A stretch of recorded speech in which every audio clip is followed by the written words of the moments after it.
Halo sahabat cerita Momo, bagaimana kabarnya hari ini? Semoga selalu sehat, bahagia, dan dilimpahkan rezeki yang berkah ya. Bayangin, di saat duka paling mendalam karena kepergian suami, aku malah ditampar keras oleh iparku sendiri. Teriakan dan makiannya memecah keheningan di rumah ini. Yang lebih menyakitkan, mertuaku hanya diam, seolah semua ini adalah hal yang wajar. Dia mengusirku, dan tanpa berpikir dua kali, aku pergi. Tapi, mereka tidak tahu satu hal besar tentang rumah mewah ini. Kira-kira, apa yang akan terjadi setelah aku pergi? Dan rahasia besar apa yang sebenarnya kusimpan? Yuk, dengerin cerita ini sampai habis. Tapi sebelum kita mulai, aku mau ajak kalian buat berinteraksi. Jangan lupa like dan subscribe dulu ya, biar nggak ketinggalan cerita seru lainnya.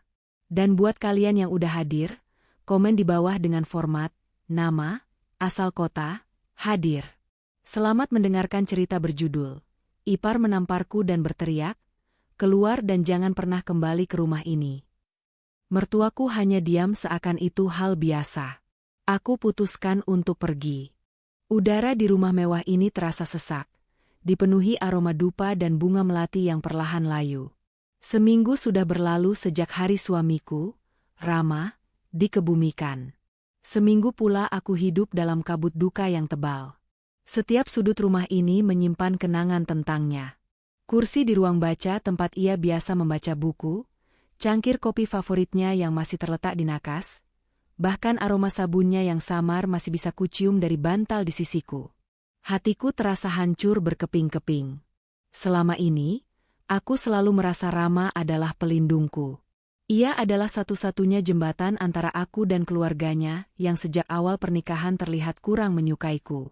Pernah suatu ketika, saat kami sedang makan malam, iparku, Rina, menyindir masakanku. "Masakanmu ini manis sekali, seperti orang yang tidak punya rasa," katanya sambil terkekeh sinis. Rama langsung menggenggam tanganku di bawah meja, lalu tersenyum menenangkanku. "Istriku memasak dengan cinta, bukan dengan resep," balasnya, membuat Rina terdiam.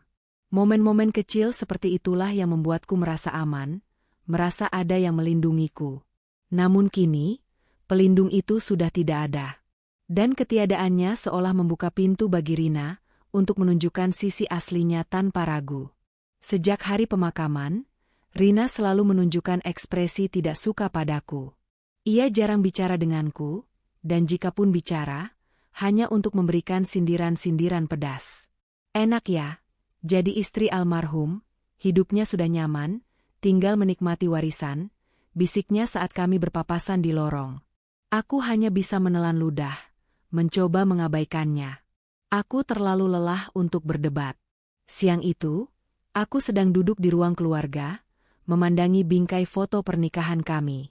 Air mataku yang sudah mengering kini terasa seperti sungai yang kembali meluap. Aku merindukannya. Sangat merindukannya. Suara langkah kaki yang tergesa-gesa mengganggu lamunanku. Rina masuk ke ruangan, wajahnya merah padam. Matanya menatapku dengan tatapan tajam, seolah aku adalah sumber dari semua masalahnya. "Aku sudah muak melihatmu bermalas-malasan di sini." Suaranya menggelegar. Aku terkejut. Aku tidak tahu apa yang memicunya. "Ini rumah suamiku, bukan rumahmu. Kenapa kau masih di sini?" tanyanya dengan nada menuduh.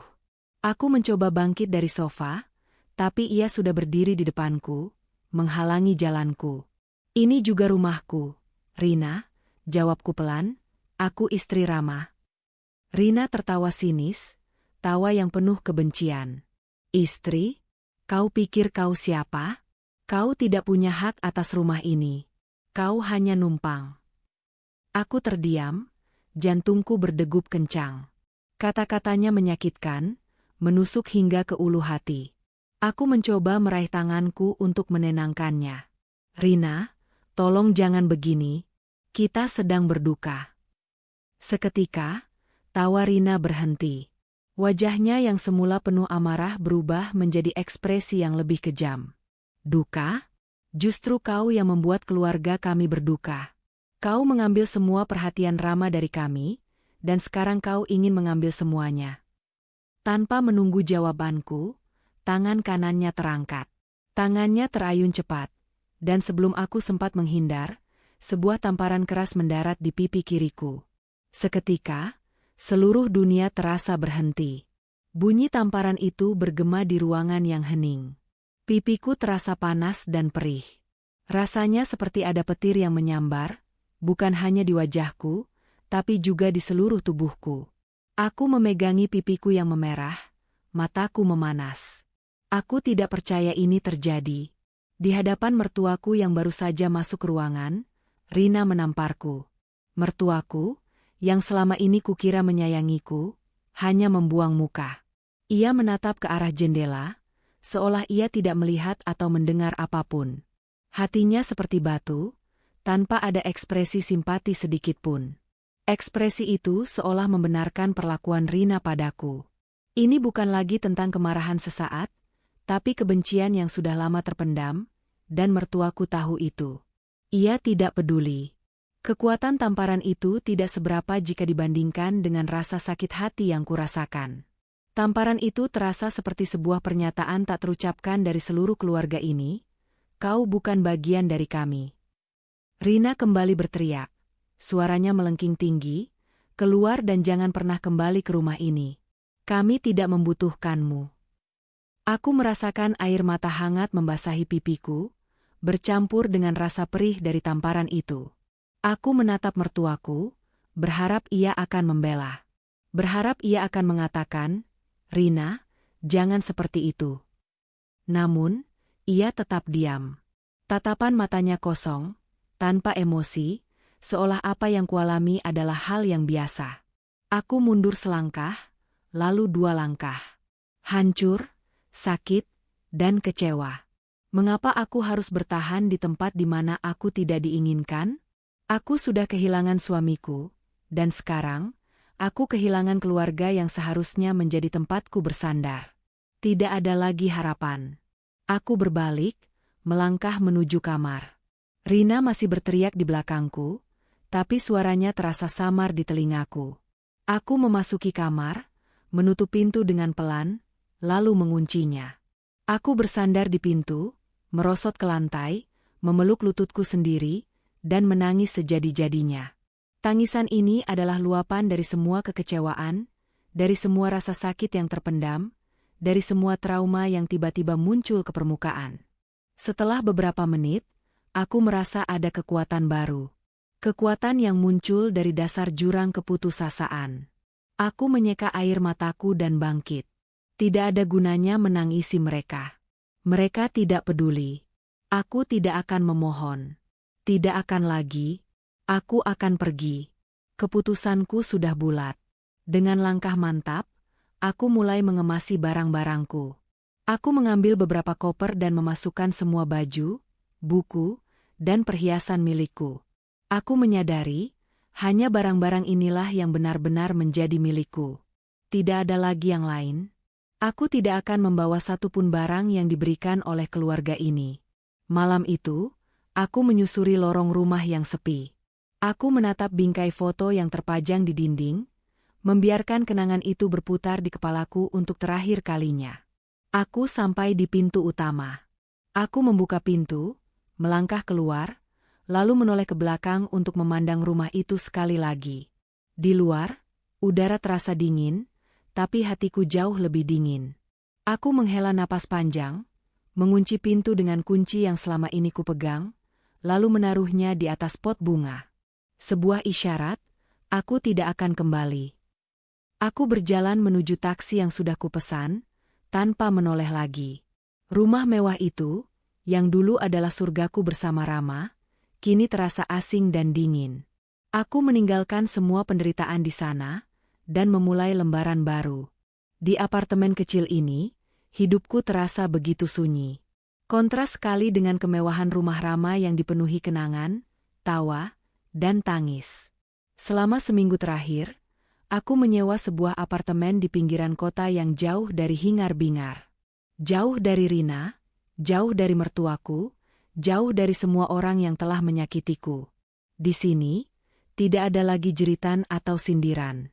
Hanya ada suara jarum jam yang berdetak, mengiringi kesunyianku. Aku duduk di sofa minimalis, memeluk lututku yang terasa dingin. Pikiranku berkelana, kembali pada kejadian di rumah itu. Tamparan Rina masih terasa perih di pipiku. Tapi rasa sakit itu tak sebanding dengan kekecewaan yang kualami. Kekecewaan pada mertuaku yang dulu selalu kucintai, yang kuanggap ibu keduaku. Matanya yang kosong, yang seolah-olah menganggap tamparan itu hal biasa, kini menjadi mimpi buruk yang menghantuiku. Mengapa mereka begitu membenciku? Apa salahku? Aku hanya berusaha mencintai putra mereka dengan tulus. Setiap hari, aku mencoba bangkit. Memaksa diriku untuk makan, untuk mandi, dan untuk menatap cermin. Di cermin, aku melihat sosok yang rapuh, dengan mata yang sembab dan tatapan kosong. Aku tahu, aku tidak bisa terus-menerus terpuruk. Rama tidak akan mau melihatku seperti ini. Ia selalu ingin aku kuat, bahkan di saat-saat tersulit. Namun, rasa sakit di hati ini terlalu dalam. Suatu sore, saat aku sedang menyusun beberapa barang Rama yang kubawa dari rumah, sebuah amplop tebal jatuh dari tumpukan buku-buku lama. Amplop itu bertuliskan, "Untuk istriku tercinta," dengan tulisan tangan Rama yang khas. Jantungku berdebar kencang. Itu tulisan tangan terakhirnya untukku. Dengan tangan gemetar, aku membuka amplop itu. Di dalamnya, ada sebuah surat yang panjang. Dan di bawah surat itu, ada setumpuk dokumen resmi. "Sayangku," begitu bunyi suratnya. "Jika kau membaca surat ini, itu artinya aku sudah tidak ada lagi di sisimu. Maafkan aku, sayang. Aku tahu, keluargaku tidak pernah bisa menerimamu dengan tulus. Aku tahu, mereka menyimpan kebencian yang dalam padamu. Aku terlalu takut untuk membiarkanmu sendirian. Oleh karena itu, semua aset yang kubangun, semua warisan, dan terutama rumah itu, telah kualihkan hak kepemilikannya atas namamu. Semuanya, 100%, adalah milikmu." Tangan dan kakiku terasa lemas. Aku harus bersandar di dinding untuk menopang tubuhku. Tulisan Rama berlanjut, "Aku melakukan ini bukan untuk menyingkirkan mereka, tetapi untuk melindungimu. Aku ingin memastikan kau aman, tidak peduli apa yang terjadi. Aku tahu, suatu hari nanti, mereka akan menunjukkan sifat asli mereka. Dan aku ingin kau siap, sayang. Rumah itu adalah milikmu. Aset-aset itu adalah milikmu. Jangan biarkan mereka mengambilnya darimu. Ini adalah satu-satunya cara bagiku untuk melindungimu dari jauh. Aku sangat mencintaimu, sayang. Selalu dan selamanya." Air mata mengalir deras dari mataku. Ini bukan lagi air mata duka, melainkan air mata haru. Rama tidak pernah meninggalkanku. Bahkan setelah ia tiada, ia tetap melindungiku. Ternyata, ia sudah tahu sejak lama. Ia sudah melihat kebencian itu, merasakan ketidaknyamanan yang kurasakan, dan ia mengambil langkah drastis untuk melindungiku. Ia adalah pahlawanku, bahkan di saat terakhirnya. Aku menatap dokumen-dokumen yang berserakan di lantai. Sertifikat kepemilikan rumah, surat-surat saham, dan buku tabungan. Semuanya atas namaku. Namaku tertera jelas, seolah-olah mengumumkan pada dunia, aku adalah pemilik sahnya. Rasa sakit hati yang tadinya membalutku, kini digantikan oleh rasa kekuatan yang perlahan tumbuh. Rama tidak menginginkan aku menjadi korban. Ia menginginkan aku menjadi pemenang. Tiba-tiba, ponselku berdering. Nomor tidak dikenal. Aku ragu-ragu mengangkatnya, tapi entah mengapa, aku merasa harus menjawabnya. "Halo," suaraku serak. "Selamat sore. Apakah saya berbicara dengan Nyonya Rama?" Suara seorang pria terdengar dari seberang telepon. Suaranya formal, namun ramah. "Ya, benar. Ini saya." "Siapa ini?" tanyaku, bingung. "Saya Pak Herman, pengacara almarhum Tuan Rama. Saya mohon maaf baru bisa menghubungi Anda sekarang, Nyonya. Ada beberapa dokumen penting yang harus saya serahkan kepada Anda. Tuan Rama meninggalkan pesan bahwa dokumen-dokumen ini hanya boleh diserahkan kepada Anda setelah kepergiannya. Jantungku berdegup lebih kencang. Ini bukan sebuah kebetulan. Ini semua sudah direncanakan oleh Rama. Ada lebih banyak lagi dokumen? Aku mengatur pertemuan dengan Pak Herman keesokan harinya di sebuah kafe. Semalaman aku tidak bisa tidur. Pikiranku terus-menerus memikirkan semua yang terjadi. Rina yang menamparku, mertua yang diam saja, dan kini rahasia besar yang ditinggalkan Rama. Ia telah menyiapkan segalanya. Ini bukan sekadar warisan. Ini adalah senjata. Senjata yang disiapkan suamiku untuk melindungiku dari keluarga yang haus akan harta dan kekuasaan. Keesokan paginya, aku bertemu Pak Herman di kafe. Ia membawa sebuah koper kecil dan menyerahkannya padaku. Ini adalah brankas pribadi Tuan Rama. Ia berpesan, semua isinya hanya boleh Anda yang tahu, Nyonya. Saya sudah tidak memiliki salinan apapun. Semua salinan digitalnya juga sudah dihapus. Aku membuka koper itu. Di dalamnya, ada sebuah laptop dan sebuah surat lagi. Surat yang menjelaskan detail setiap aset dan juga sebuah pesan tersembunyi. Rama menuliskan, "Sayang, aku tahu kamu adalah wanita yang kuat. Ini bukan hanya tentang harta. Ini tentang keadilan. Jangan biarkan mereka menginjak-injakmu. Ambil kembali apa yang menjadi hakmu. Aku akan selalu ada di sisimu, dalam setiap langkahmu." Aku menahan tangis.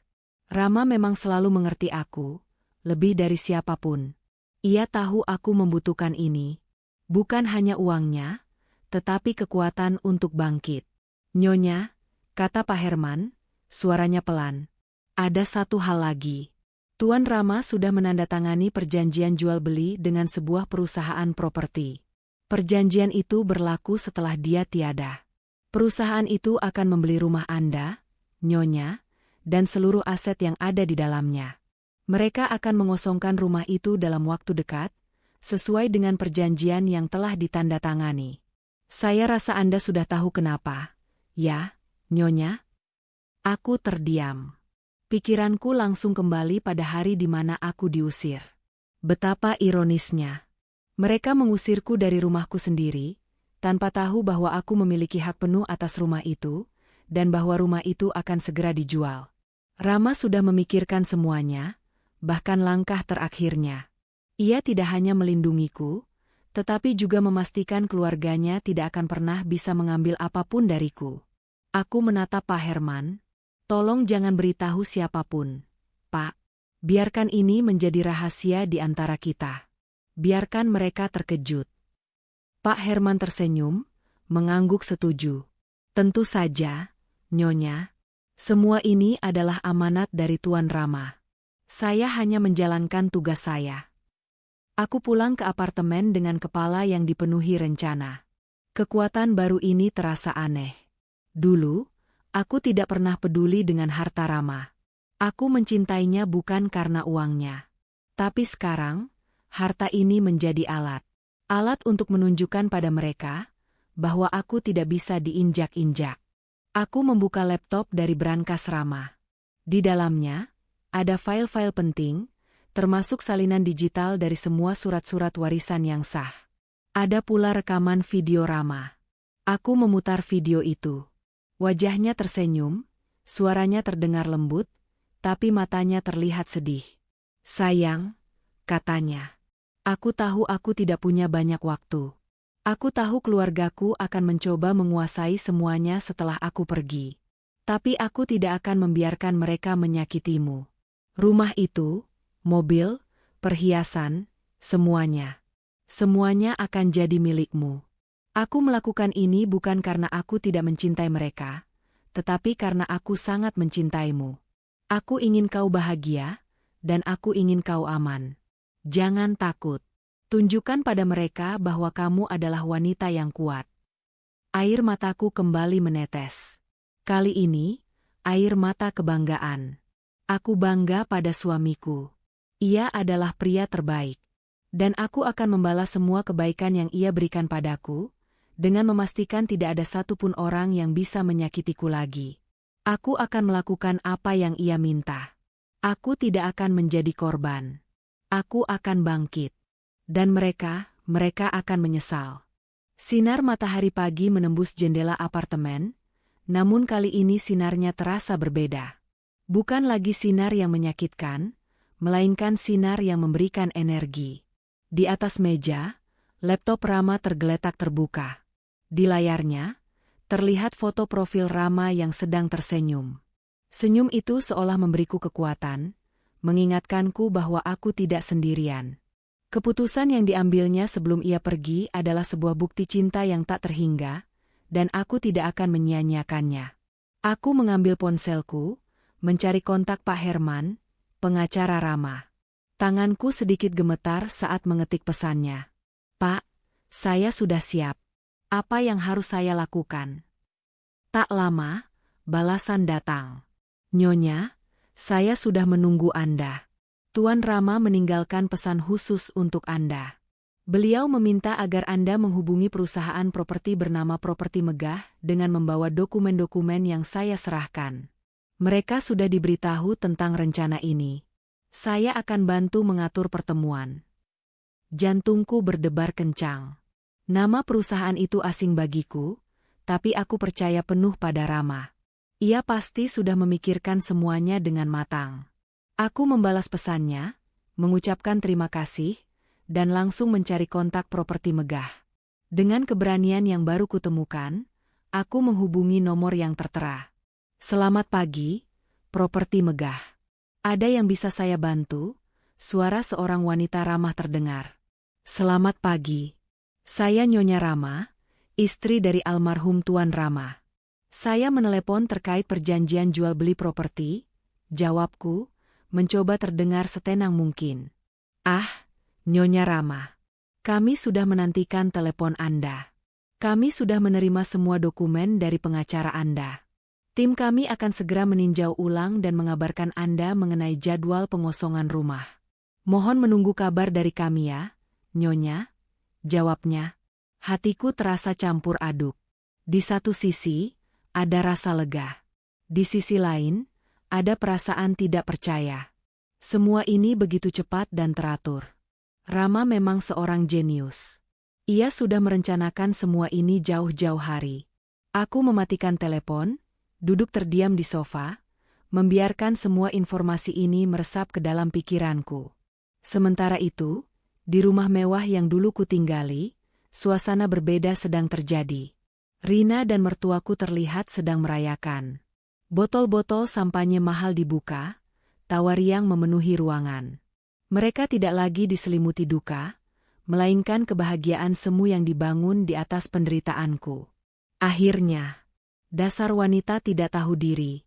Seharusnya dia tahu, harta Rama adalah milik kita. Teriak Rina sambil menenggak sampanye. Benar? Dia pikir dia bisa mengambil semuanya? Tidak akan pernah, timpal mertuaku dengan wajah sombong. Mereka mulai berhayal. Rina berencana mengubah kamar tidurku menjadi butik pribadinya. Mertuaku berencana menjual beberapa perhiasanku dan membeli mobil baru. Mereka menyewa beberapa tukang dan desainer interior untuk mulai merenovasi rumah. Mereka sibuk mengukur ruangan, memilih warna cat, dan membicarakan rencana-rencana yang tidak masuk akal. Semua ini dilakukan tanpa sepengetahuanku. Mereka bahkan tidak mencoba menghubungi atau memintaku kembali, seolah-olah aku tidak pernah ada dalam hidup mereka. Mendadak, ponsel mertuaku berdering. Panggilan dari nomor tidak dikenal. Mertuaku mengangkatnya dengan angkuh. Halo, siapa ini? Selamat siang, Nyonya. Saya dari Properti Megah. Kami ingin mengabarkan bahwa tim kami akan datang untuk melakukan pengosongan rumah dalam waktu 2 hari. Mohon kerjasamanya ya, Nyonya. Suara seorang wanita ramah terdengar dari seberang telepon. Mertuaku terdiam, bingung. Pengosongan apa? Siapa yang mengosongkan rumah ini? Kalian salah sambung. Maaf, Nyonya. Tapi kami sudah menandatangani perjanjian jual beli dengan almarhum Tuan Rama. Rumah ini akan kami kosongkan dalam waktu dekat, jawab suara di telepon itu dengan sabar. Rina, yang mendengar percakapan itu, langsung merebut ponsel ibunya. "Dasar penipu. Jangan pernah hubungi kami lagi," teriak Rina, lalu mematikan telepon. Mertua dan Rina saling pandang. Wajah mereka pucat. Pengosongan rumah? Jual beli? Mereka tidak mengerti. Mereka segera menelepon Pak Herman, pengacara Rama, tapi Pak Herman tidak mengangkat teleponnya. Mereka semakin panik. Sementara itu, di apartemenku, aku sedang mempersiapkan rencana selanjutnya. Aku akan membiarkan mereka panik dan kebingungan. Rina dan mertuaku akan meneleponku, pasti. Dan ketika saatnya tiba, aku tidak akan mengangkatnya. Aku akan membuat mereka merasa betapa tidak berdayanya mereka di hadapanku. Aku akan tunjukkan bahwa aku bukan lagi korban yang mudah ditindas. 2 hari kemudian, 2 mobil van besar dari properti megah tiba di depan rumah mewah itu. Beberapa pria berbadan tegap keluar dari mobil, membawa kotak-kotak kosong. Mertuaku dan Rina, yang sedang santai di halaman belakang, terkejut melihat kedatangan mereka. "Ada apa ini?" teriak mertuaku sambil menghampiri salah satu pria. "Maaf, Nyonya. Kami dari properti megah. Kami akan mengosongkan rumah ini. Mohon Anda segera mengemasi barang-barang pribadi Anda," jawab pria itu dengan sopan namun tegas. Rina langsung menyambar. "Beraninya kalian? Ini rumah kami. Kalian pikir kalian siapa?" "Maaf, Nyonya. Tapi sesuai dengan perjanjian, rumah ini sudah dibeli oleh perusahaan kami. Segala isinya harus dikosongkan," jawab pria itu sambil menunjukkan sebuah dokumen. Di bagian bawah dokumen itu, terlihat tanda tangan Rama yang asli dan sah. Rina merebut dokumen itu dari tangan pria itu. Matanya membelalak, tidak percaya. Di bawah tanda tangan Rama, ada tanda tangan notaris dan saksi-saksi. Semua legal. Semua sah. Mereka tidak bisa membantah. "Tidak. Ini tidak mungkin. Pasti ini pemalsuan," teriak Rina, air matanya mulai menetes. "Maaf, Nyonya. Tapi ini adalah dokumen asli. Jika Anda tidak percaya, silakan hubungi pengacara Anda," jawab pria itu, lalu menyuruh timnya untuk mulai memasuki rumah. Rina dan mertuaku berdiri terpaku di depan rumah, menatap tim yang mulai mengangkut barang-barang. Mereka merasa seperti disambar petir. Dunia mereka runtuh. Rumah yang selama ini mereka anggap milik mereka, ternyata sudah bukan lagi milik mereka. Mereka tidak tahu siapa yang menjualnya, atau mengapa. Yang mereka tahu, mereka telah mengusir orang yang sebenarnya adalah pemilik sah rumah itu. Mereka berlari ke halaman belakang, mencoba mengambil perhiasan dan barang-barang berharga, tapi mereka dicegah oleh tim dari properti megah. "Maaf, Nyonya. Semua yang ada di rumah ini, kecuali barang-barang pribadi, adalah milik perusahaan kami," kata salah satu petugas. Mertuaku ambruk, lututnya lemas. Ia tidak bisa percaya. Ia merasa seperti sedang bermimpi buruk. Rina, yang biasanya berani dan angkuh, kini hanya bisa menangis histeris. Mereka tidak bisa berbuat apa-apa. Mereka hanya bisa menonton, pasrah, melihat rumah yang mereka cintai kosong. Di dalam apartemen yang tenang, aku menyaksikan semuanya dari jauh. Ponselku bergetar tanpa henti. Layarnya menunjukkan puluhan panggilan tak terjawab dari nomor yang sudah tidak asing lagi, mertuaku dan Rina. Mereka panik, bingung, dan marah. Aku bisa membayangkan wajah mereka yang pucat dan mata mereka yang membelalak saat menyaksikan tim dari properti megah mengosongkan rumah yang mereka yakini milik mereka.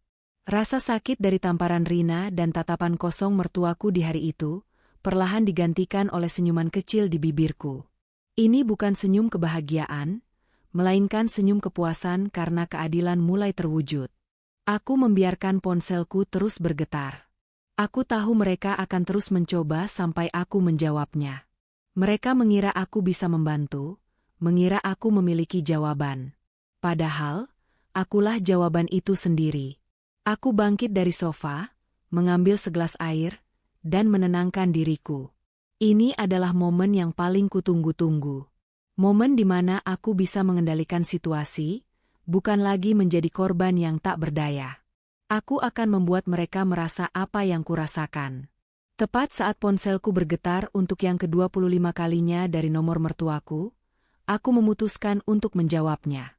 Aku menekan tombol hijau, menarik napas dalam-dalam, dan mendekatkan ponsel ke telingaku. Halo?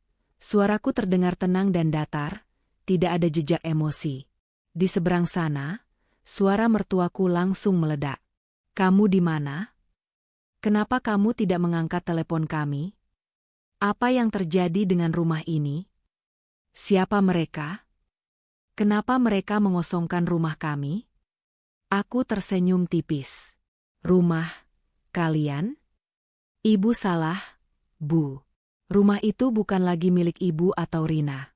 Rumah itu sudah dijual. Dijual? Suaranya terdengar histeris.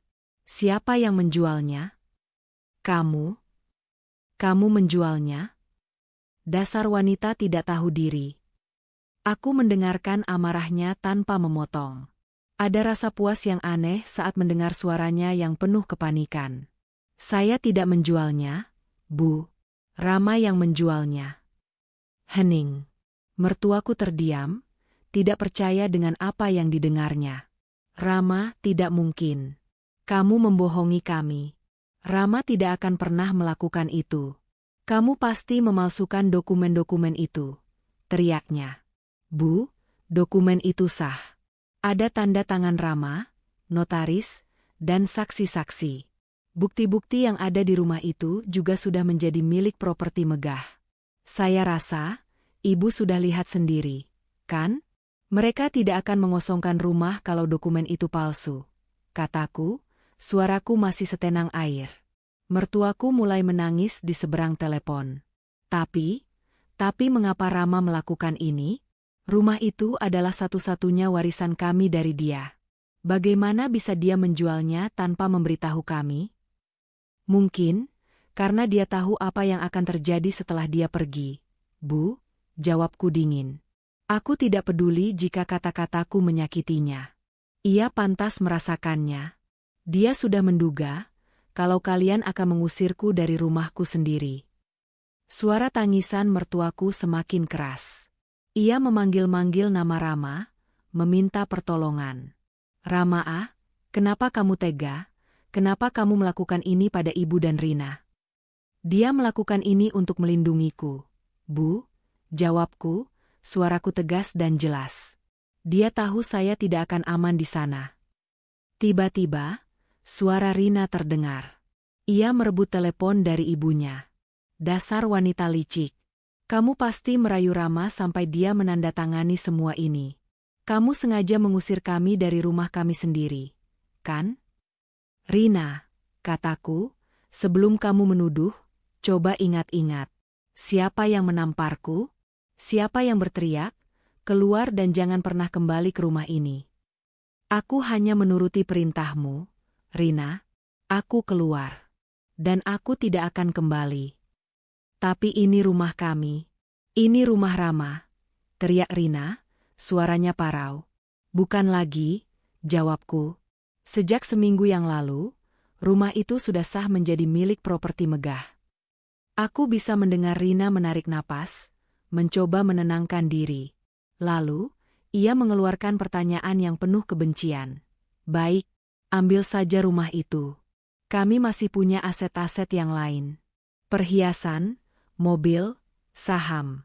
Kamu tidak akan bisa mengambil semuanya. Aku tersenyum puas. Inilah pancingan yang kutunggu. Aku sudah menahan diri sejak tadi. Kini, saatnya untuk memberikan pukulan telak yang kedua. Perhiasan, mobil, saham, tanyaku, nadaku berubah menjadi lebih sinis. Apakah kamu sudah memeriksa sertifikat dan buku tabungannya, Rina? Hening. Rina tidak menjawab. Sepertinya belum, kataku. Tolong dengarkan baik-baik.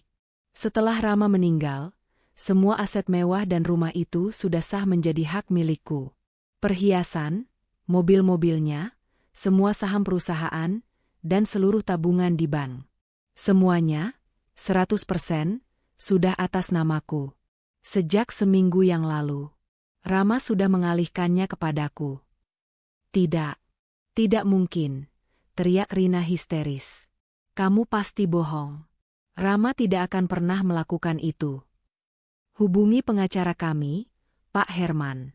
Dia bisa memberimu semua detailnya. Tapi aku tidak yakin dia akan mau menjawab. Rama sudah mewasiatkan semua padaku, Rina. Dan aku akan pastikan tidak ada satupun yang bisa menyentuhnya. Rina mulai terisak. Suaranya pecah. Kamu tega? Kami tidak punya apa-apa lagi. Tega? Tanyaku, suaraku bergetar. Kamu yang tega, Rina? Kalian yang tega. Kalian mengusirku saat aku sedang berduka, saat aku hancur. Kalian menganggapku parasit. Sekarang, siapa yang parasit? Aku tidak mengambil apa-apa dari kalian. Aku hanya mengambil kembali apa yang memang sudah menjadi hakku. Apa yang sudah diberikan suamiku untuk melindungiku. Di seberang sana, aku bisa mendengar suara jatuh. Sepertinya ponsel Rina jatuh ke lantai. Lalu, suara isak tangis mertuaku yang semakin menjadi-jadi. Mereka tidak bisa membantah. Mereka tidak punya bukti apa-apa. Semua bukti, semua dokumen, semua ada di tanganku. Dan mereka tidak punya apa-apa. Mereka hanya memiliki kesombongan dan kebencian mereka. Aku mematikan ponselku, membiarkan mereka dalam kebingungan dan keputusasaan mereka sendiri. Aku tidak merasa puas. Aku tidak merasa bahagia. Yang ada hanyalah rasa lelah. Tapi setidaknya, aku sudah membalaskan dendamku. Tidak dengan kekerasan, tidak dengan amarah. Tapi dengan kebenaran. Kebenaran yang selama ini mereka coba sembunyikan. 2 hari berlalu sejak panggilan telepon terakhir. Ponselku akhirnya berhenti bergetar. Aku tahu mereka tidak akan menelepon lagi karena sudah putus asa. Dengan bantuan Pak Herman, aku memblokir semua nomor yang tidak dikenal. Tidak ada lagi panggilan, tidak ada lagi jeritan, hanya ada keheningan. Keheningan yang sangat kubutuhkan. Aku memanfaatkan waktu ini untuk merenung, untuk menyusun kembali puing-puing hidupku yang hancur, dan untuk memikirkan langkah selanjutnya. Harta Rama bukan hanya tentang uang, tetapi juga tentang tanggung jawab. Aku harus mengurus semua asetnya dengan baik, sesuai dengan apa yang ia inginkan. Aku tidak akan membiarkan kerja kerasnya sia-sia. Pagi itu, saat aku sedang membaca koran sambil menyesap teh hangat, bel apartemenku berbunyi. Aku mengerutkan dahi. Siapa yang datang sepagi ini? Aku tidak mengharapkan tamu. Apalagi, aku tidak pernah memberitahu siapapun, bahkan teman terdekatku, di mana aku tinggal. Jantungku berdebar kencang. Firasat buruk tiba-tiba muncul. Dengan hati-hati, aku melihat melalui lubang intip di pintu. 2 sosok yang sangat kukenal berdiri di depan pintu apartemenku, mertuaku dan Rina. Wajah mereka terlihat sangat berbeda dari terakhir kali aku melihatnya. Rina yang biasanya selalu memakai riasan tebal kini terlihat pucat, matanya bengkak, dan rambutnya acak-acakan. Mertuaku, yang selalu tampil anggun dan rapi, kini terlihat lusuh dan rapuh. Tas tangan bermereknya sudah tidak ada, digantikan oleh tas kain yang terlihat murahan. Mereka tidak lagi terlihat sombong, melainkan putus asa. Aku menarik napas panjang, berusaha menenangkan diri. Mereka pasti sudah tahu segalanya. Mereka pasti datang untuk memohon ampun. Inilah saatnya. Aku membuka kunci pintu, dan menarik gagangnya. Halo, Bu. Rina, ada perlu apa? Tanyaku dengan suara datar. Rina langsung bersimpuh di depan kakiku, memeluk lututku. Air matanya mengalir deras. Maafkan aku mohon, maafkan aku tidak tahu kalau semua ini akan terjadi. Teriaknya, suaranya pecah. Mertuaku hanya bisa berdiri mematung di samping Rina, air matanya juga mengalir. Ia tidak berkata apa-apa, hanya bisa menatapku dengan tatapan memohon yang belum pernah kulihat sebelumnya. Matanya yang dulu penuh kehampaan dan kesombongan kini dipenuhi penyesalan. Aku tidak bergeming. Aku tidak mendorong Rina, tapi juga tidak membalas pelukannya. Aku membiarkan mereka di sana, meratapi kesalahan mereka. Apa yang kalian sesali? Kalian seharusnya menyesal dari dulu, bukan sekarang, kataku, suaraku dingin. Maafkan kami, Nak, maafkan Rina, dia tidak tahu apa yang dia lakukan. Suara mertuaku bergetar. Kami mohon, Nak, batalkan penjualan rumah itu. Kami mohon, itu satu-satunya yang kami miliki. Aku mendengus sinis. Satu-satunya yang kalian miliki? Di mana kesombongan kalian sekarang? Di mana kata-kata kalian yang dulu mengusirku dari rumahku sendiri? Rina mengangkat wajahnya, menatapku dengan mata sembab. Aku tidak tahu Rama sudah melakukan ini, aku tidak tahu semua aset dan rumah itu jadi milikmu. Aku pikir, aku hanya perlu mengusirmu dan semuanya akan jadi milik kami. Jadi, kalian hanya menyesali karena tidak bisa mendapatkan harta Rama? Bukan karena kalian sudah menyakitiku? Kalian menyesal karena kalian sudah miskin, bukan karena kalian sudah jahat? Tanyaku, suaraku meninggi. Kalian tidak datang untuk meminta maaf, kalian datang untuk meminta uang. Mertuaku langsung menyanggah. Tidak, Nak, kami tulus, kami tahu kami salah, kami mohon, Nak, kami tidak punya tempat tinggal. Tidak punya tempat tinggal? Aku tertawa hampa. Dulu kalian tidak peduli apakah aku punya tempat tinggal atau tidak. Kalian pikir, kalian bisa menginjak-injakku dan aku akan diam saja? Aku akan pergi tanpa perlawanan? Kalian salah, Bu. Kalian salah besar. Tiba-tiba, Rina berdiri. Sifat aslinya mulai kembali terlihat. Kamu tega. Kami keluarga kandungnya. Kamu hanya menantunya. Kenapa kamu setega ini? Teriaknya. Aku menatapnya tajam. Rina, kamu sudah berteriak, ya? Kamu sudah lupa kenapa aku pergi dari rumah itu? Aku pergi karena kamu menamparku. Karena kamu berteriak, keluar dan jangan pernah kembali ke rumah ini. Aku hanya menuruti perintahmu, Rina. Dan sekarang, aku hanya menunjukkan padamu apa yang sudah menjadi hakku. Tapi Rama adalah anakku. Bagaimana bisa dia tega pada ibunya sendiri? Kata mertuaku, menumpahkan semua frustrasinya. Dia bukan tega, Bu. Dia melindungi. Dia tahu, kalau dia tidak melakukan ini, kalian akan menghancurkan aku. Kalian akan mengambil semua yang dia tinggalkan untukku. Apa kalian pikir dia tidak tahu apa yang kalian lakukan? Dia tahu segalanya. Dia sudah tahu betapa jahatnya kalian padaku. Mertuaku dan Rina terdiam. Mereka tidak bisa membantah. Semua argumen mereka hancur berkeping-keping. Mereka akhirnya mengerti bahwa Rama tidak bodoh. Dia tahu segalanya, dan dia membuat rencana untuk melindungiku, bahkan dari keluarganya sendiri. Baik, kataku, kalian datang untuk meminta ampun, kan?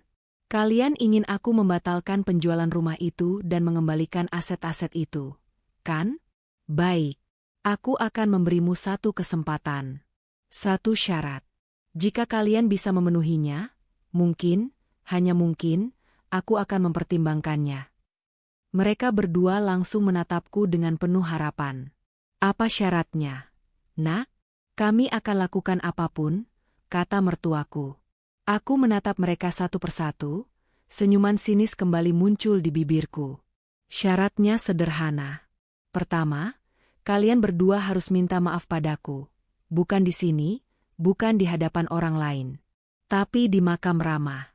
Kalian harus berlutut di sana, dan mengakui semua kesalahan kalian.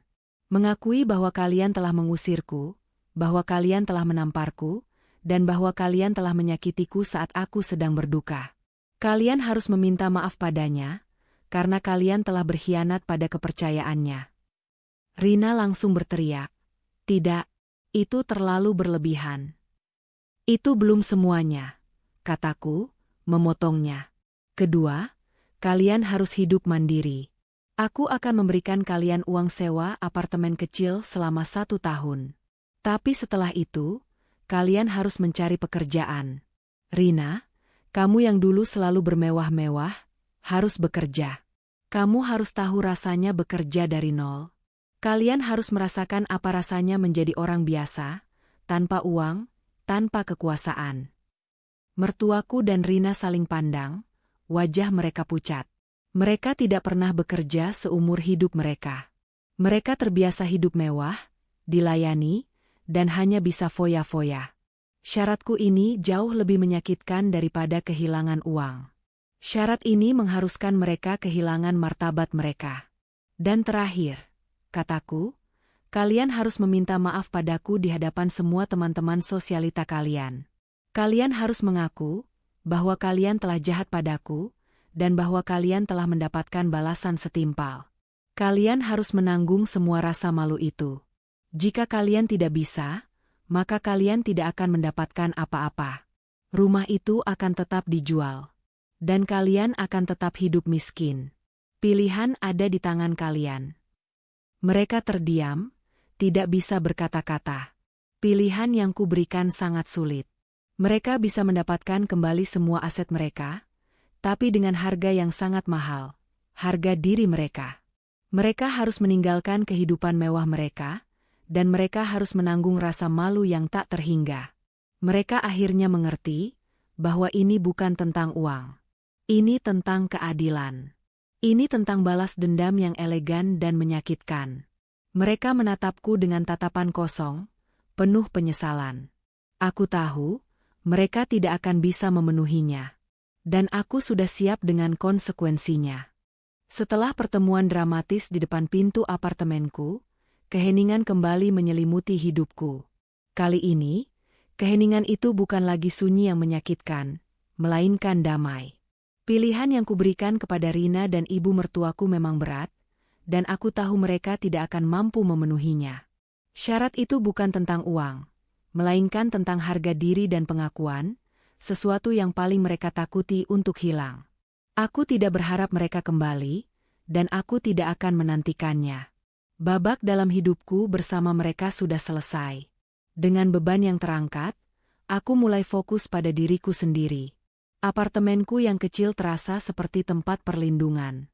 Dindingnya berwarna putih, jendelanya besar, dan setiap sudutnya mencerminkan diriku yang baru. Aku membeli beberapa tanaman hias untuk membuat ruangan terasa lebih hidup. Aku juga mulai mengeksplorasi hobiku yang dulu sempat terabaikan, melukis. Aku membeli kanvas, cat, dan kuas, lalu menghabiskan berjam-jam di ruang tamu, menuangkan perasaanku ke atas kanvas. Setiap goresan kuas adalah pelepasan, sebuah terapi untuk menyembuhkan luka yang tak terlihat. Pekerjaan yang paling mendesak adalah mengurus aset-aset yang ditinggalkan Rama. Seminggu setelah pertemuan itu, aku membuat janji dengan Pak Herman di sebuah kafe. Pak Herman adalah seorang pria parubaya yang tenang dan profesional. Ia telah bekerja dengan Rama selama bertahun-tahun dan sangat dipercaya. Saat aku datang, ia sudah duduk di salah satu sudut, menyeruput kopi. "Nyonya, sudah lama tidak bertemu. Bagaimana kabarmu?" tanyanya, suaranya ramah. "Jauh lebih baik, Pak. Terima kasih sudah mau repot-repot menemuiku." Jawabku, "Tidak. Ini sudah tugas saya. Tuan Rama sudah mewasiatkan agar saya menjaga Anda dan memastikan semua asetnya terkelola dengan baik," katanya. "Sebelumnya, saya turut berduka, Nyonya." "Terima kasih, Pak," balasku. "Bisa kita mulai?" Pak Herman mengeluarkan sebuah dokumen tebal dan menaruhnya di atas meja. "Ini adalah daftar lengkap semua aset Tuan Rama yang sekarang sah menjadi milik Anda. Ada beberapa properti, saham di berbagai perusahaan, dan juga beberapa rekening bank. Semuanya sudah saya pindahkan atas nama Anda." Aku terperangah. Aku tahu aset Rama banyak, tapi tidak sebanyak ini.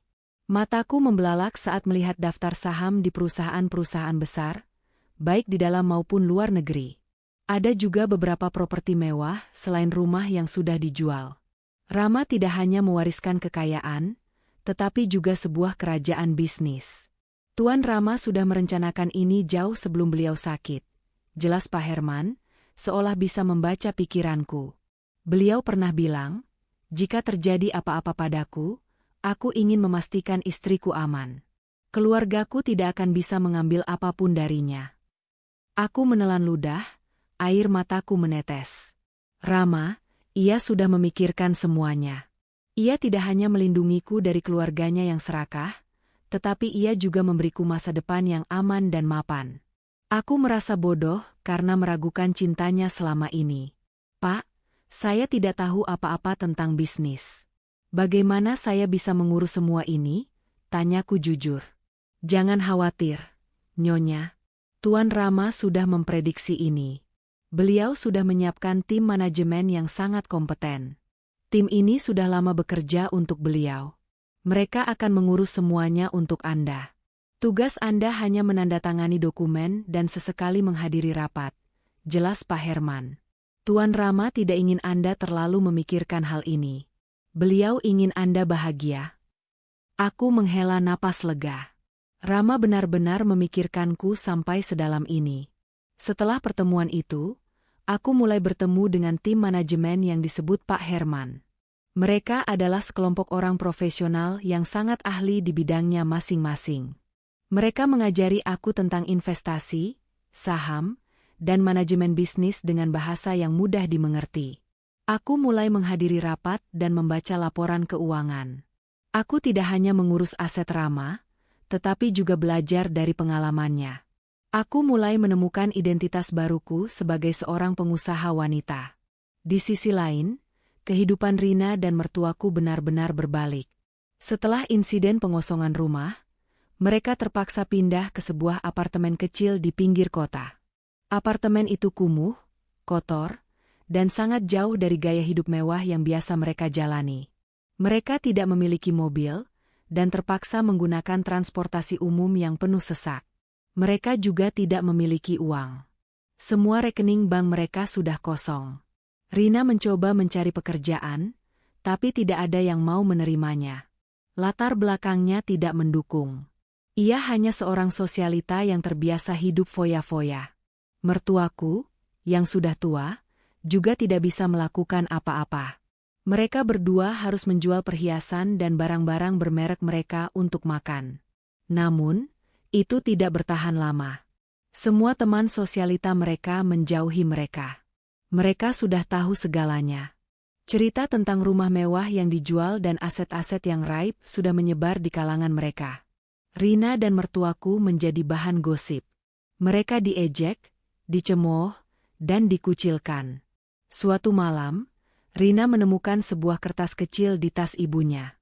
Itu adalah kertas dari sebuah bank. Rina membacanya. Kertas itu adalah surat peringatan dari bank yang menyatakan bahwa semua rekening mereka sudah ditutup. Rina bingung. Ia tahu rekeningnya kosong, tapi ia tidak tahu mengapa rekening ibunya juga kosong.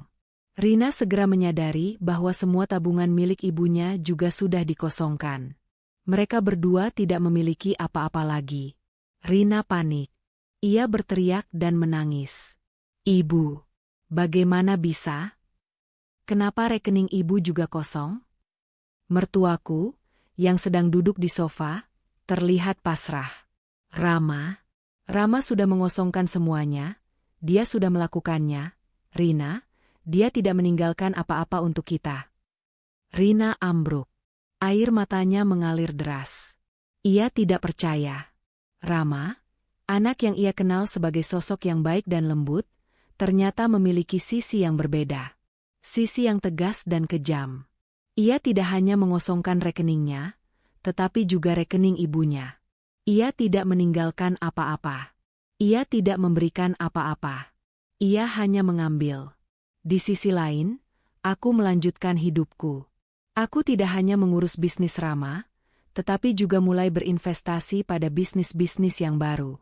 Aku mendanai proyek-proyek sosial, dan aku membuka sebuah yayasan untuk membantu para janda yang mengalami kekerasan dalam rumah tangga. Yayasan ini adalah tempat di mana aku bisa membagikan pengalamanku dan membantu orang lain. Aku tidak ingin ada orang lain yang mengalami apa yang aku alami.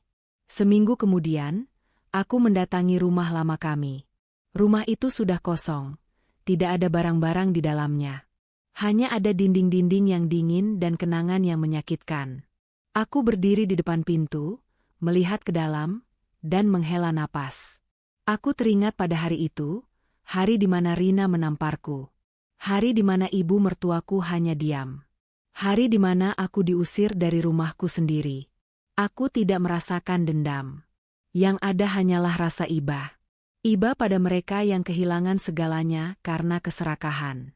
Aku tidak mengambil apa-apa dari mereka. Aku hanya mengambil kembali apa yang memang sudah menjadi hakku. 2 bulan berlalu sejak aku memulai kehidupan baruku. Yayasan yang kubangun untuk membantu para janda korban kekerasan dan pengkhianatan mulai berjalan. Aku tidak hanya memberikan bantuan finansial, tapi juga terapi psikologis dan pelatihan keterampilan. Setiap senyum dari mereka adalah kebahagiaan bagiku. Rasanya seperti menyalurkan rasa sakit yang kualami menjadi sesuatu yang positif dan bermanfaat. Tim manajemen Rama juga bekerja dengan sangat baik, membuat portofolio investasiku tumbuh pesat. Aku merasa lebih kuat, lebih mandiri, dan lebih bahagia dari sebelumnya. Di sisi lain, kehidupan Rina dan ibu mertuaku bagaikan neraka. Apartemen kecil yang mereka sewa sudah mulai kotor dan berjamur. Mereka tidak bisa membayar biaya listrik dan air. Makanan mereka hanyalah mie instan dan nasi. Rina yang dulu selalu tampil sempurna dengan pakaian desainer dan riasan tebal kini terlihat kurus dan kuyu. Rambutnya acak-acakan, matanya cekung, dan di wajahnya terlihat jelas tanda-tanda depresi. Mertuaku, yang dulu selalu anggun dan berwibawa, kini terlihat jauh lebih tua dari usianya. Punggungnya bungkuk, langkahnya lambat, dan tatapannya kosong. Mereka telah menjual semua perhiasan dan barang-barang bermerek mereka, tapi uang itu tidak bertahan lama. Mereka tidak tahu bagaimana cara mengelola uang, dan mereka juga tidak punya sumber pendapatan. Mereka mencoba mencari pekerjaan, tapi tidak ada yang mau mempekerjakan mereka. Rina yang dulu berpendidikan tinggi tidak memiliki pengalaman kerja. Mertuaku yang hanya tahu cara mengatur pesta sosialita tidak bisa melakukan apa-apa di dunia nyata. Mereka seperti ikan yang dilempar keluar dari air. Suatu sore, mereka duduk di sofa sambil menonton berita. Tiba-tiba, sebuah berita muncul di layar televisi. Berita itu menampilkan sebuah yayasan yang baru saja dibuka untuk membantu para janda korban kekerasan dan pengkhianatan. Mereka terkejut melihat wajahku di layar. Aku berdiri di depan kamera, tersenyum, berbicara dengan wartawan tentang yayasan itu dan bagaimana ia bisa membantu para wanita yang membutuhkan. Itu dia, kata mertuaku, suaranya parau. Itu menantu kita. Rina menatapku dengan mata melotot. Dasar wanita licik. Dia memakai uang Rama untuk membangun yayasan itu. Dia pamer di televisi seolah dia adalah pahlawan. Dia yang membuat kita miskin, dia yang membuat kita menderita. Mertuaku hanya bisa terdiam. Ia tidak bisa membantah. Semua yang Rina katakan benar. Tapi ia tahu, mereka juga salah. Mereka yang mengusirku, mereka yang menampar, mereka yang menghina. Dan kini, mereka mendapatkan balasannya. Aku tidak bisa begini terus, teriak Rina. Aku harus melakukan sesuatu. Aku harus mendapatkan kembali uang kita. Tapi bagaimana, Rina? Kamu tidak bisa melakukan apa-apa, kata mertuaku, suaranya putus asa. Kita sudah kehilangan segalanya. Tidak. Aku akan menemuinya. Aku akan memohon padanya. Aku akan memohon padanya untuk mengembalikan uang kita, kata Rina, matanya dipenuhi tekad. Kamu pikir dia akan mau? Kata mertuaku. Setelah apa yang kamu lakukan padanya? Rina tidak menjawab. Ia hanya mengambil ponselnya, mencari namaku di daftar kontak, dan meneleponku. Namun, panggilannya tidak terhubung. Ia tidak tahu bahwa aku sudah memblokir semua nomor mereka. Dia memblokir nomor kita, kata Rina, suaranya bergetar. Mertuaku menghela napas. Sudah kubilang, Rina, dia tidak akan mau berurusan dengan kita lagi. Kita sudah menghancurkan hidupnya, dan sekarang dia menghancurkan hidup kita. Rina tidak menyerah. Ia mencoba meneleponku lagi dan lagi, tapi semua panggilannya tidak terhubung. Ia mencoba menelepon Pak Herman, tapi nomornya juga tidak bisa dihubungi. Mereka benar-benar putus asa. Tidak ada jalan lain. Mereka harus berlutut. Malam itu, mereka duduk di sofa. Apartemen mereka gelap gulita. Listrik sudah diputus karena mereka tidak bisa membayar tagihan. Rina menatap ibunya, air matanya menetes. "Bu, aku takut." "Aku juga, Nak," kata mertuaku, memeluk Rina. "Aku tidak tahu apa yang harus kita lakukan." Tiba-tiba, ponsel mertuaku berdering. Layarnya menampilkan nomor yang tidak dikenal. Mertuaku ragu-ragu untuk menjawabnya. Tapi Rina langsung merebut ponsel itu dan menekan tombol hijau. "Halo?" Suara Rina terdengar gemetar. Di seberang sana, terdengar suara seorang pria. "Apakah ini Nyonya Amelia?" "Iya, saya sendiri." "Ada perlu apa?" tanya Rina. "Ini Pak Herman, pengacara dari Tuan Rama. Kami sudah lama mencari Anda. Ada sebuah dokumen yang harus Anda tanda tangani. Ini adalah wasiat Tuan Rama yang terakhir. Kami mohon, Anda datang ke kantor kami besok jam 10 pagi, kata pria itu. Rina langsung berteriak. "Wasiat? Kenapa baru sekarang? Kenapa tidak dari dulu?" "Tuan Rama berpesan, dokumen ini hanya bisa dibuka setelah Anda menghubungi kami," kata Pak Herman. "Kami mohon, datang besok jam 10 pagi. Ponsel Rina jatuh dari tangannya. "Wasiat terakhir? Kenapa baru sekarang? Ada apa di dalam wasiat itu? Apakah Rama meninggalkan sesuatu untuk mereka?" Harapan kembali muncul di mata Rina dan mertua. Mereka tidak bisa tidur semalaman. Mereka memikirkan wasiat itu. Apakah itu uang? Apakah itu saham? Mereka sangat yakin Rama tidak akan tega pada keluarganya sendiri. Mereka lupa bahwa Rama sudah meninggalkan semuanya untukku. Mereka lupa bahwa Rama sudah membalas perbuatan mereka. Pagi itu, mereka datang ke kantor Pak Herman. Kantor itu terlihat mewah, besar, dan sangat profesional. Mereka disambut oleh seorang resepsionis yang ramah, yang mengantar mereka ke sebuah ruangan. Di dalam ruangan itu, sudah ada Pak Herman dan seorang wanita yang cantik dan anggun. Wanita itu adalah aku. Mertuaku dan Rina terkejut. Mereka tidak menyangka aku akan ada di sana. Mertuaku langsung menatapku dengan tatapan memohon. Rina menatapku dengan penuh kebencian. "Silakan duduk, Nyonya Amelia," kata Pak Herman, menunjuk ke sebuah kursi. "Dan Nyonya Rina." Mereka duduk. Aku duduk di depan mereka. Aku tidak mengatakan apa-apa, hanya membiarkan Pak Herman yang berbicara. "Nyonya Amelia, Tuan Rama sudah meninggalkan wasiat terakhir. Di dalam wasiat ini, Tuan Rama berpesan agar semua asetnya diserahkan kepada Anda. Termasuk aset yang baru saya temukan, yaitu villa mewah di Bali. Tuan Rama juga berpesan, jika suatu hari Ibu dan Rina membutuhkan pertolongan, berikanlah mereka uang secukupnya untuk bertahan hidup. Namun, beliau berpesan agar uang itu tidak boleh diberikan secara cuma-cuma, melainkan sebagai pinjaman, dengan bunga yang sangat kecil, dan harus dikembalikan. Beliau juga berpesan, agar kalian berdua mendapatkan pelajaran berharga dari semua ini." Jelas Pak Herman, suaranya tenang. "Jadi, apakah Anda ingin meminjam uang dari Nyonya?" Rina dan mertuaku menatapku. Tatapan mereka memohon, penuh harapan, dan penuh penyesalan. Mereka tahu, aku memiliki kendali penuh atas nasib mereka. Aku bisa membantu mereka, tapi aku tidak akan melakukannya secara cuma-cuma. Mereka harus menerima persyaratan yang diberikan oleh Rama. Mereka harus menanggung konsekuensi dari perbuatan mereka. Ruangan itu terasa tegang, penuh dengan keheningan yang menyesakkan. Mertuaku dan Rina menatapku, mata mereka memancarkan campuran antara harapan dan keputusasaan.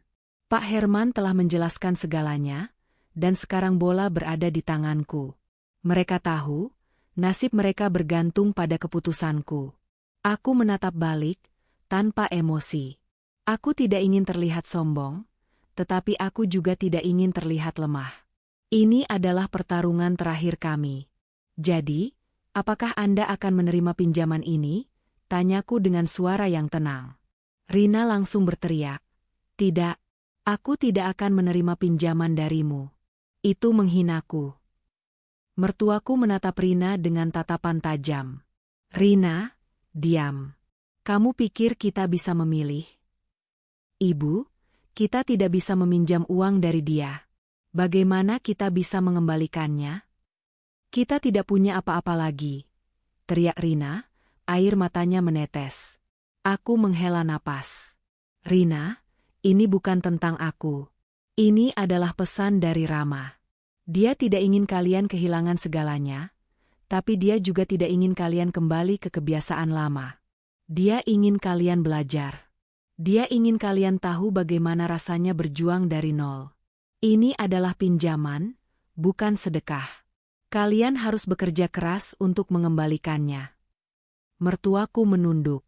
Ia tahu aku benar. Ia tahu ini adalah satu-satunya cara mereka untuk bertahan hidup. Kami akan menerimanya," kata mertuaku, suaranya parau. "Bu, jangan," teriak Rina, tapi mertuaku tidak mendengarkannya. Mertuaku menatapku. "Maafkan kami, Nak. Kami tahu kami salah. Kami mohon, bantulah kami." Aku mengangguk. "Tanda tangani dokumen ini. Pak Herman akan mengurus sisanya," kataku, sambil menunjuk ke dokumen di atas meja. "Uang ini akan ditransfer ke rekening kalian besok. Gunakanlah dengan bijak. Dan satu lagi, kalian harus bekerja. Rina, kamu harus mencari pekerjaan. Ibu, kamu juga. Kalian harus belajar mandiri." Mertuaku dan Rina tidak menjawab. Mereka hanya bisa menunduk. Wajah mereka dipenuhi penyesalan. Mereka menandatangani dokumen itu dengan tangan gemetar. Setelah itu, mereka langsung pergi tanpa berkata apa-apa. Setelah mereka pergi, Pak Herman menatapku. "Nyonya, Anda benar-benar baik hati. Anda bisa saja membiarkan mereka, tapi Anda memilih untuk membantu mereka." Aku menggelengkan kepalaku. "Saya tidak melakukannya untuk mereka, Pak. Saya melakukannya untuk Rama. Dia ingin keluarganya belajar. Dia ingin mereka tahu bagaimana rasanya hidup tanpa kemewahan." Pak Herman tersenyum. "Tuan Rama beruntung memiliki Anda." "Terima kasih, Pak," jawabku. Aku meninggalkan kantor Pak Herman dengan hati yang lega. Aku tidak lagi merasakan dendam. Aku hanya merasakan iba.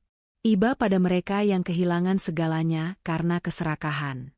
Aku berharap, dengan semua ini, mereka bisa berubah menjadi orang yang lebih baik. Aku kembali ke apartemenku.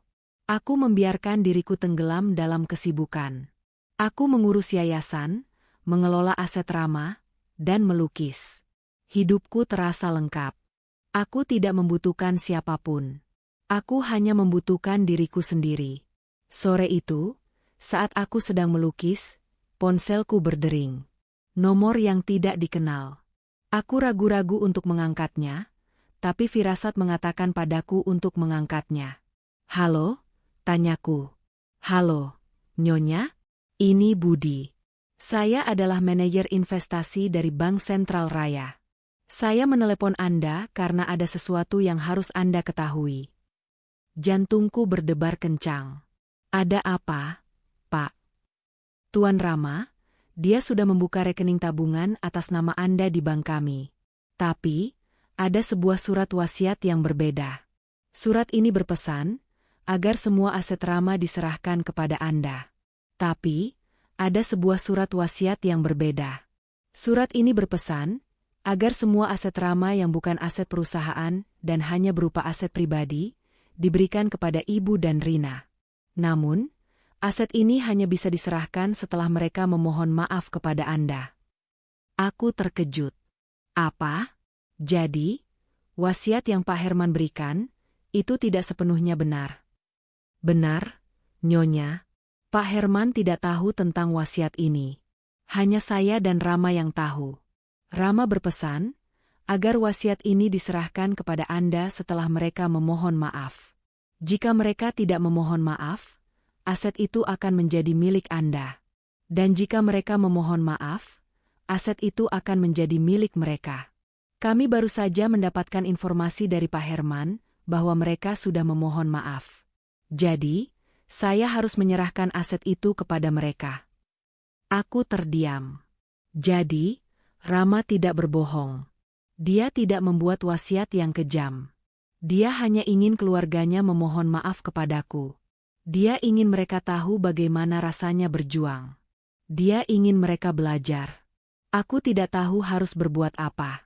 Di satu sisi, aku ingin mereka mendapatkan pelajaran. Di sisi lain, aku tidak ingin mereka kembali ke kehidupan lama mereka. Aku tidak ingin mereka kembali menjadi orang yang sombong.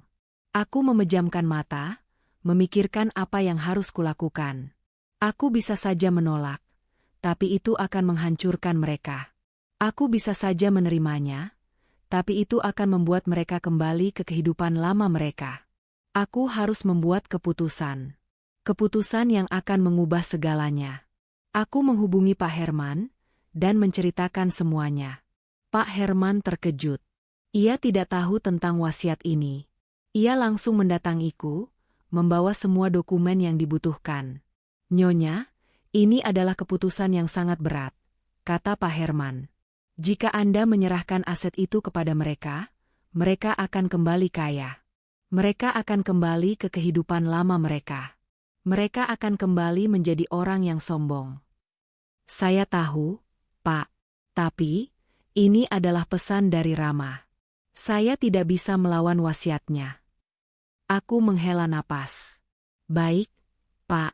Kita akan menyerahkan aset itu kepada mereka. Tapi, dengan satu syarat.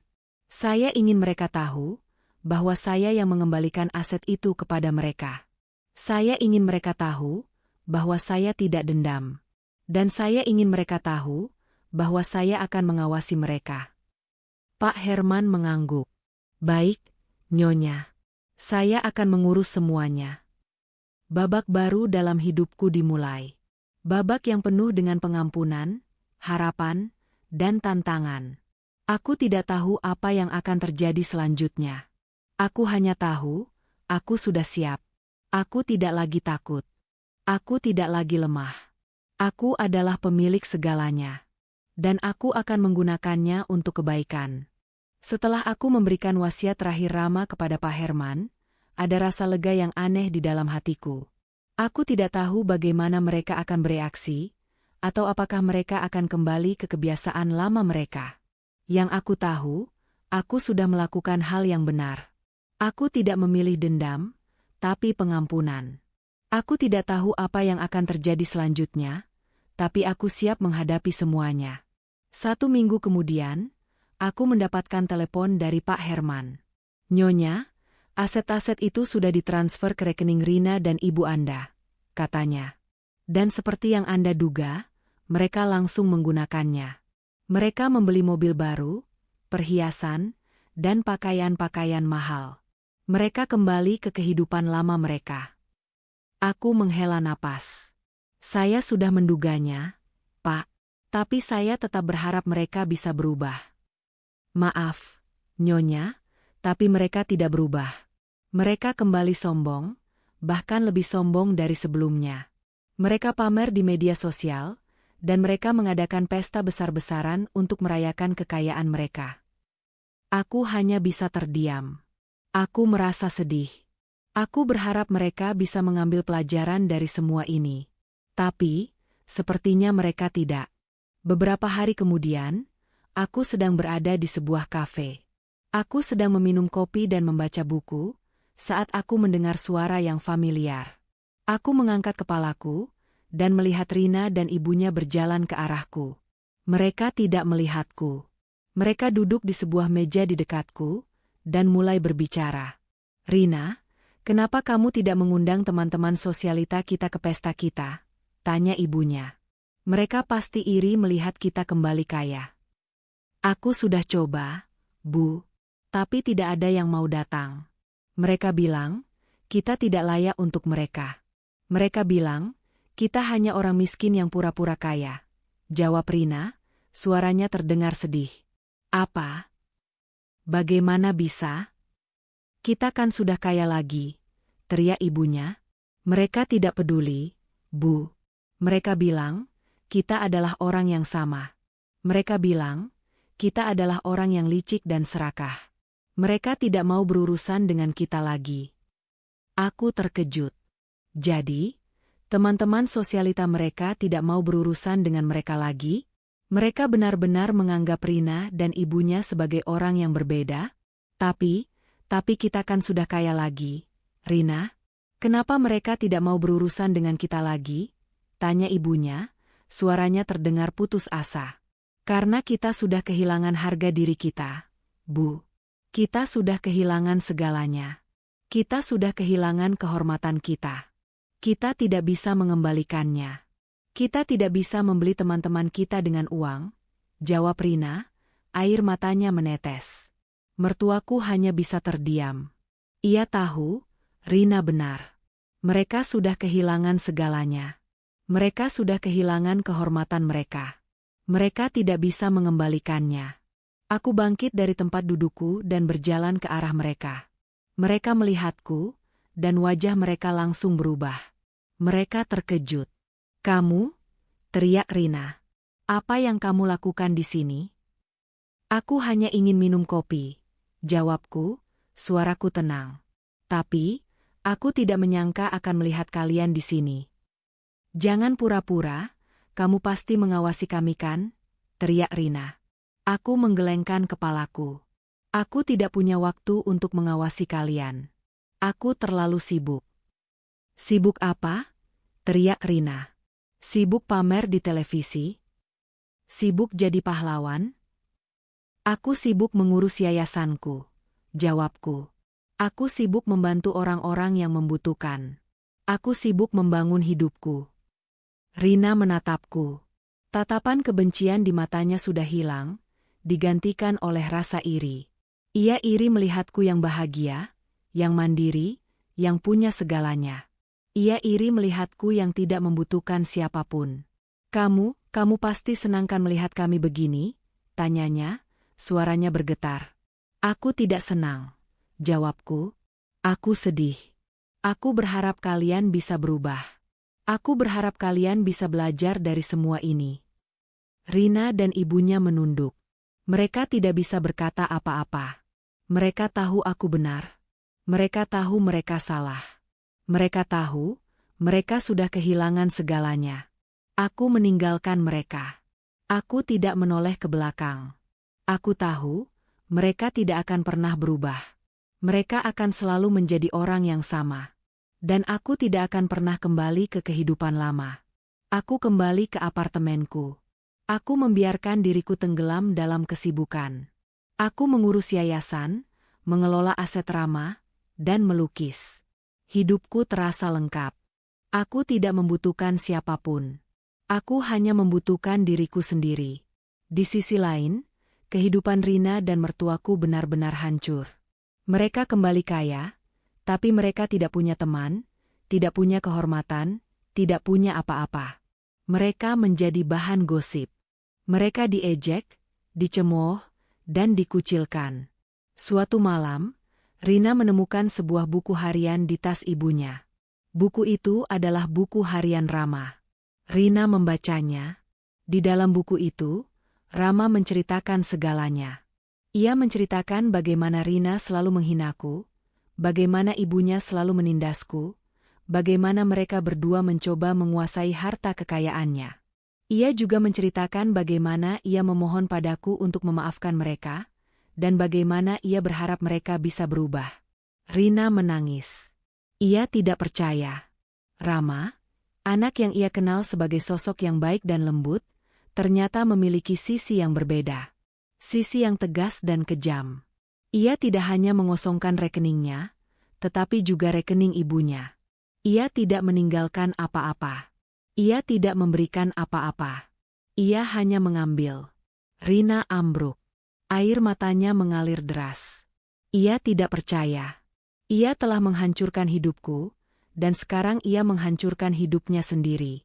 Di sisi lain, aku melanjutkan hidupku. Aku tidak hanya mengurus bisnis Rama, tetapi juga mulai berinvestasi pada bisnis-bisnis yang baru. Aku mendanai proyek-proyek sosial, dan aku membuka sebuah yayasan untuk membantu para janda yang mengalami kekerasan dalam rumah tangga. Yayasan ini adalah tempat di mana aku bisa membagikan pengalamanku dan membantu orang lain. Aku tidak ingin ada orang lain yang mengalami apa yang aku alami. Seminggu kemudian, aku mendatangi rumah lama kami. Rumah itu sudah kosong. Tidak ada barang-barang di dalamnya. Hanya ada dinding-dinding yang dingin dan kenangan yang menyakitkan. Aku berdiri di depan pintu, melihat ke dalam, dan menghela napas. Aku teringat pada hari itu, hari di mana Rina menamparku. Hari di mana ibu mertuaku hanya diam. Hari di mana aku diusir dari rumahku sendiri. Aku tidak merasakan dendam. Yang ada hanyalah rasa iba.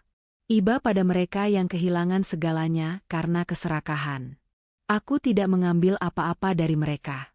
Aku hanya mengambil kembali apa yang memang sudah menjadi hakku. Setelah aku meninggalkan Rina dan ibu mertuaku di kafe itu, hatiku terasa campur aduk. Ada rasa sedih yang mendalam melihat kehancuran mereka, bukan karena aku menginginkannya, tapi karena aku berharap mereka bisa berubah. Aku tahu, uang yang Rama berikan kepada mereka bukanlah berkah, melainkan ujian. Dan sepertinya, mereka gagal total. Hari-hari berlalu. Aku semakin sibuk dengan yayasanku. Yayasan, Harapan Baru, berkembang pesat. Kami sudah berhasil membantu lebih dari 100 janda.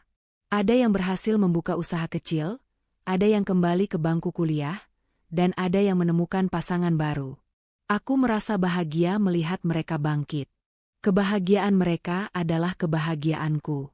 Aku juga sibuk mengelola aset-aset Rama. Aku berinvestasi di beberapa perusahaan teknologi, dan semua investasiku menghasilkan keuntungan yang besar.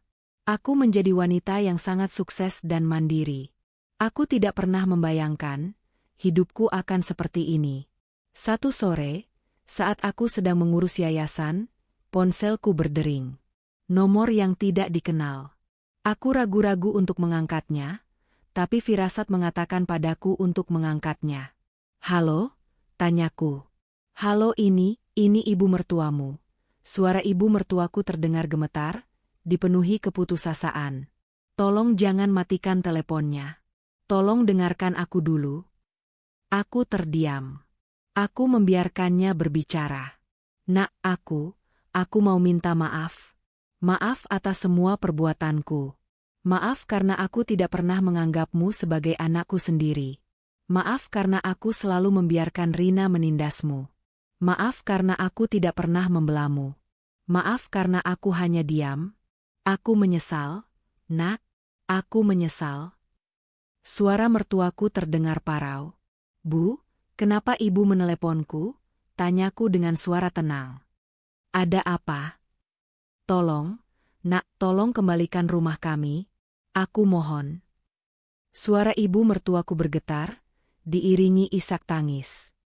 Rumah itu adalah satu-satunya kenangan Rama yang kami miliki. Rumah itu adalah satu-satunya hal yang membuat kami merasa bahwa kami adalah keluarga Rama. Tolong kembalikan rumah kami. Kami akan melakukan apa saja. Kami akan menjadi budakmu. Kami akan melakukan apa saja. Aku tersenyum miris. "Bu, ibu tahu kan kalau rumah itu sudah menjadi hak milikku. Tapi Rama, dia pasti tidak akan tega kan, Nak, untuk membiarkan kita kehilangan segalanya. Tolong, Nak, tolong kembalikan rumah kami. Aku mohon." Rina merebut ponsel dari ibunya. "Dasar wanita licik. Kamu pasti senang kan melihat kami menderita? Kamu pasti senang kan melihat kami memohon padamu? Kamu tidak punya hati." "Rina, sudah. Ibu mohon hentikan," teriak ibu mertuaku, suaranya terdengar putus asa. "Kita sudah kehilangan segalanya, jangan kehilangan harga diri kita juga." "Harga diri? Kita sudah tidak punya harga diri, Bu. Kita sudah menjadi bahan gosip. Kita diejek. Kita dicemooh. Kita dikucilkan. Aku tidak tahan lagi. Aku tidak tahan lagi, teriak Rina, suaranya terdengar histeris. Aku menghela napas. Rina, kamu tahu kenapa teman-temanmu menjauhimu? Karena mereka melihat siapa dirimu sebenarnya. Mereka melihatmu yang sombong, yang licik, yang serakah. Mereka tidak mau berurusan denganmu lagi.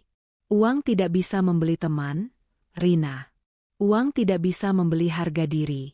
Uang tidak bisa membeli kehormatan. Kamu tidak mengerti. Kamu tidak mengerti apa yang kami rasakan, teriak Rina. Kamu tidak tahu bagaimana rasanya hidup tanpa uang. Tanpa kehormatan. Tanpa apa-apa. Aku tahu, Rina. Aku tahu. Karena aku pernah mengalaminya. Aku diusir dari rumahku sendiri. Aku ditampar. Aku dihinakan. Aku tidak punya apa-apa. Tapi aku tidak menyerah. Aku bangkit. Aku bekerja keras. Aku membangun hidupku. Aku tidak seperti kalian. Aku tidak hanya mengandalkan warisan Rama. Aku membangun segalanya dari nol. Dan lihat aku sekarang. Aku bahagia. Aku mandiri. Aku punya segalanya. Aku punya teman-teman yang tulus. Aku punya harga diri. Dan aku punya kehormatan. Aku tidak butuh uang Rama. Aku hanya butuh kekuatan untuk membuktikan bahwa aku bisa hidup tanpanya. Rina dan ibunya terdiam. Mereka tidak bisa membantah. Semua yang kukatakan benar. Aku adalah bukti hidup bahwa uang tidak bisa membeli kebahagiaan. Aku adalah bukti hidup bahwa kehormatan harus dibangun, bukan dibeli. Sekarang, Bu dan Rina dengarkan aku baik-baik. Kataku, suaraku menjadi dingin. Rumah itu sudah kujual. Bahkan, sebelum kalian kembali kaya. Aku menjualnya seminggu setelah Rama meninggal. Saat kalian masih sibuk mengurus warisan Rama, saat kalian masih sibuk berfoya-foya. Aku sudah menjual rumah itu. Aku tahu kalian akan datang. Aku tahu kalian akan memohon. Tapi aku sudah mengantisipasinya. Aku sudah tahu kalian akan kembali. Dan aku sudah menyiapkan segalanya. Apa? Kamu menjual rumah kami? Teriak Rina, suaranya bergetar. Itu bukan rumah kalian, Rina. Itu rumahku. Rama sudah memberikannya kepadaku. Sebelum ia meninggal, ia sudah memberikan segalanya kepadaku. Ia sudah tahu, kalian akan melakukan ini. Ia sudah tahu,